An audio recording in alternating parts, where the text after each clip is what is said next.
Oke, halo guys, assalamualaikum warahmatullahi wabarakatuh. Kembali lagi bersama aku Muhammad Anton Junaidi di acara yang selalu kalian tunggu-tunggu, yakni Sobat Ngojek. Kali ini aku nggak sendirian, aku ditemani sama.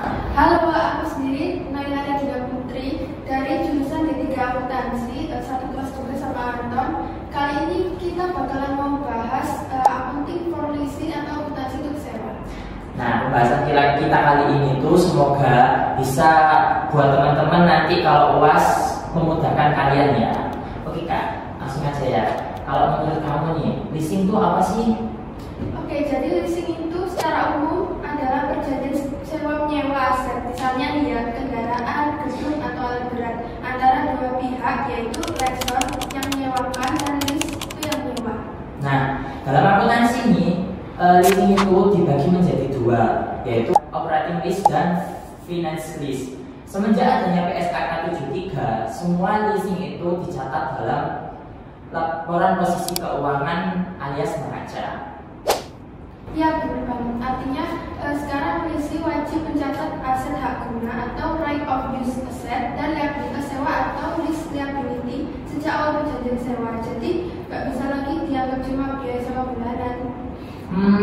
PSKK 73 itu nggak sih kak versi lokalnya IFRS 16 kan ya? Nah, mulai teman-teman ini tuh mulai berlaku sejak 1 Januari 2020. Intinya sih ini bertujuan agar laporan keuangan itu lebih transparan dan mencerminkan kewajiban yang sebenarnya gitu.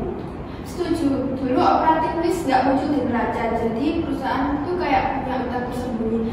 Tapi sekarang semuanya kelihatan. Misalnya nih ya, kalau kamu sewa gedung 5 tahun, nilai sewa 5 tahun itu jadi liabilitas di neraca. Nah, ini tuh juga penting buat analisis laporan keuangan karena rasio-rasio seperti debt to equity bisa berubah signifikan gara-gara leasing ini tuh. Oke, jadi kita masuk ke teknis sedikit dulu ya. Jadi pertama, kita identifikasi dulu apakah kontraknya itu termasuk lease menurut PSAK 73. Artinya, apakah leasing punya hak untuk mengendalikan penggunaan aset? Kalau iya, maka kita harus menghitung nilai ini dari seluruh pembayaran sewa selama masa kontrak. Biasanya kita pakai suku bunga implis dalam kontrak. Nah, kalau nggak pakai itu, kita itu pakai suku bunga pinjaman perusahaan.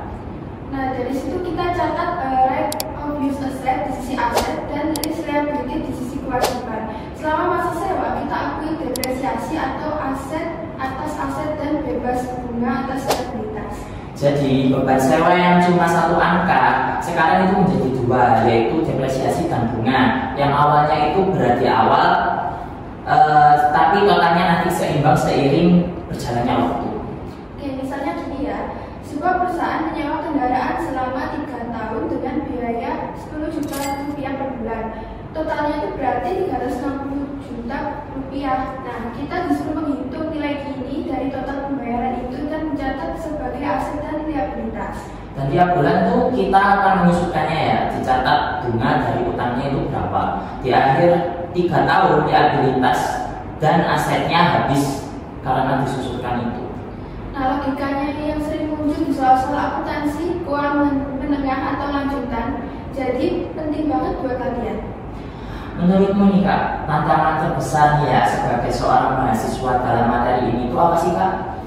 Menurutku sih ya, memahami konsep nilai gini dan cara diskonto itu yang paling tricky.